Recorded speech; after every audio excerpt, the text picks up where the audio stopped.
Miss Catherine Bernardo, abay nakakuha ng hustisya sa pamamagitan ng balitang ito. But before that, if you haven't subscribed yet to my YouTube channel, please don't forget to like, share, and subscribe at hit mo na rin ang notification bell for more showbiz updates. Bago tayo of course magpatuloy sa ating updates for today's video, nais kong pasalamatan kayo for always watching and trusting this channel. Thank you so much sa inyong palagiang panonood at palagiang pagsubaybay sa mga updates po natin. Maraming salamat po. Ito na, at ngayong araw pag-usapan natin ito kasi kung mapapansin po ninyo, lagi pong isa sa mga hot topic nitong si Miss Christy Permin. Ito pong si Miss Catherine Bernardo. Marami siyang mga side comments at marami siyang mga binabalita na sometimes sinasabi niyang wala naman talaga pang parang wala pang espekulasyon pa lang, pero marami na siyang mga komento na tila baga sinasabi ng ilang mga supporters si Catherine na talagang medyo na sisira yung kredibilidad nitong si Miss Cat dahil sa mga pangyayaring ito. So dahil dito, marami pong sumisigaw ng hustisya para kay Miss Catherine at marami rin po talaga na parang it's time para talagang mabigyan na ng sanction ang ilan sa mga journalist na nagbibigay ng mali siya sa mga ginagawa ni Miss Catherine Bernardo sa showbiz. Dahil dito, sinasabi ng ilan na ito na daw yung hustisya na hindi man po gumante or hindi man gumawa ng paraan si Miss Catherine Bernardo para po maiganti niya yung sarili niya sa ibang tao na ganap. Kasi kung matatandaan po ninyo, si Miss Bea Alonzo ay nag-file ng kanya pong kaso laban kay Miss Christy Permin na libel case. Sa mundo ng showbiz, sanay na ang publiko sa intriga, chismis at mga pahayag na minsan ay tumatawid sa linya ng paninira. Ngunit sa pagkakataong ito, ang dating tahimik na aktres na si Bea Alonzo ay nagsalita na at higit pa rito siya'y dumulog na sa batas nitong July 2025. Pumutok ang balitang inisyu na ng Quezon City Regional Trial Court ang warrant of arrest laban sa kolumnistang si Christy Permin at sa kanya mga co-host na sina Romel Chica at Wendell Alvarez, kaugnay ng kasong cyber libel na isinampa ng aktres. Ang reklamo ay nag-ugat sa mga vlog episode ng kanyang online show na Showbiz Now Na, kung saan ilang beses umanong binanggit at pinuna ni Bea Alonzo sa mga nasabing episode. Tinalakay ni na Christy ang issue ng breakup ni na Bea Alonzo at Dominic Roque, mga umano'y problema sa buwis at issue tungkol sa kanyang dating driver.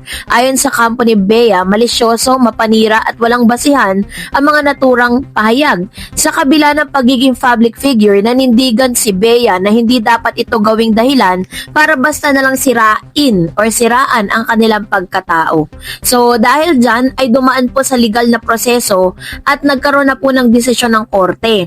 Noong May 2024, nagtungo si Bea Alonzo sa Quezon City Prosecutor Office upang magsampa ng tatlong magkakahiwalay na reklamong cyber libel. Ang mga kinasuhan niya ay sina Christy Permin, OG Diaz at iba pang online show host. Pagkaraan ng halos isang taon ng pagsusuri ng ebidensya at mga transcription ng blogs, naglabas ng resolusyon ng Quezon City Prosecutor's Office noong June 2025 na may prime facie evidence laban sa grupo ni na Christy. Inirekomenda ng prosecution na ituloy sa korte ang kaso. Noong July 21, 2025, formal na naglabas ng warrant of arrest ang RTC Branch 93 at itinakda ang bail amount na 48,000 bawat akusado. Inatasan ng korte ang kanilang agarang pag-aresto, ngunit dahil sa available offense ito, inaasahang magpo-post ng piyansa ang kampo ni Permin.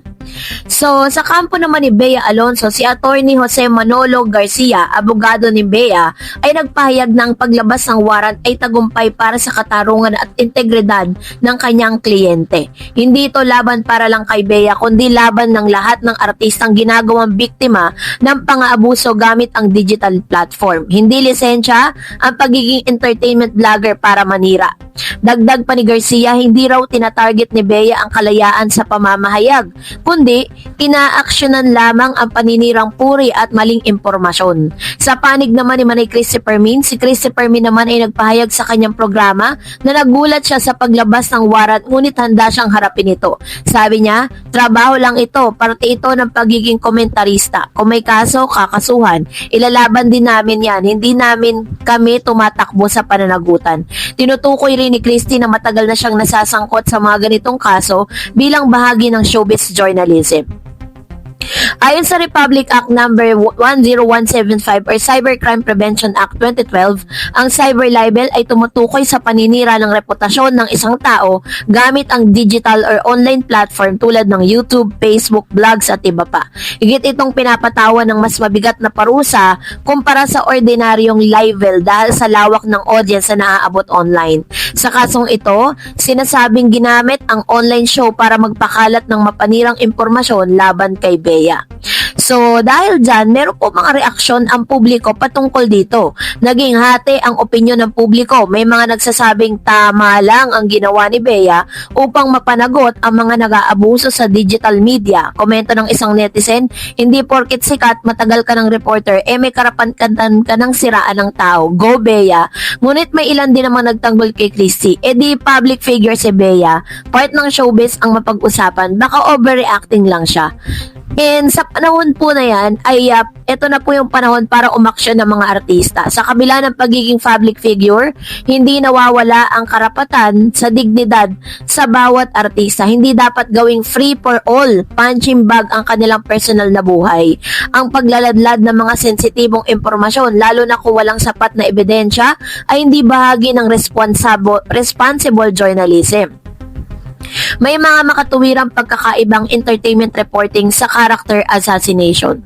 Kung ang isang opinion ay may halong personal na insulto, maling impormasyon at intensyong manira, ito ay dapat tawaging paninirang puri. Sa panahon ngayon, mas lumalawak ang kapangyarihan ng mga vloggers, podcaster at live stream hosts, kasama ang kapangyarihang ito ay responsibilidad. Ang responsableng paggamit ng boses at platform ay hindi sapat. Ang paalalang opinion ko lang po ito kung ang sinasabi ay mapanira at walang batayan. So, meron po din itong naging epekto sa mga vloggers at entertainment show. Ang kasong ito ay nagbigay ng babala sa ibang mga vloggers na tila malaya sa pananagutan. Sa desisyong ito, nagbigay ng halimbawa si Bea sa mga kapwa niya artista na may karapatan silang labanan ang maling pagtrato. Posibleng maging precedent ito para sa mga sumusunod pang cyber libel cases. Pinapakita nito na ang batas ay maaari nang gamitin ng mga artista laban sa digital defamation. Ang cyber libel case na ito hindi lamang usapin ng dalawang personalidad sa showbiz. Isa itong pambansang diskurso sa tamang paggamit ng kalayaan sa pamamahayag sa panahon ng internet. Isinampa ni Bea Alonzo ang kasong ito hindi lang upang protektahan ang sarili kundi upang igiit ang karapatang pantao sa respeto at dignidad. Sa panig naman ni Christopher Min, ito ay isang laban para sa kalayaan sa pamamahayag. Ngunit tulad ng kasabihan, ang kalayaan ay may kalakip na pananagutan. Nasa korte na ngayon ang desisyon kung saan babagsak ang bigat ng ebidensya at argumento. Ngunit, sa mata ng publiko, malinaw ang aral, hindi lahat ng opinyon ay ligtas sa pananagutan, lalo na kung ito ay naninira sa pagkatao ng iba. So that's it for today. For more videos and updates, please don't forget to like and subscribe, and please don't forget to follow my Facebook page, Dar Eds TV. God bless everyone.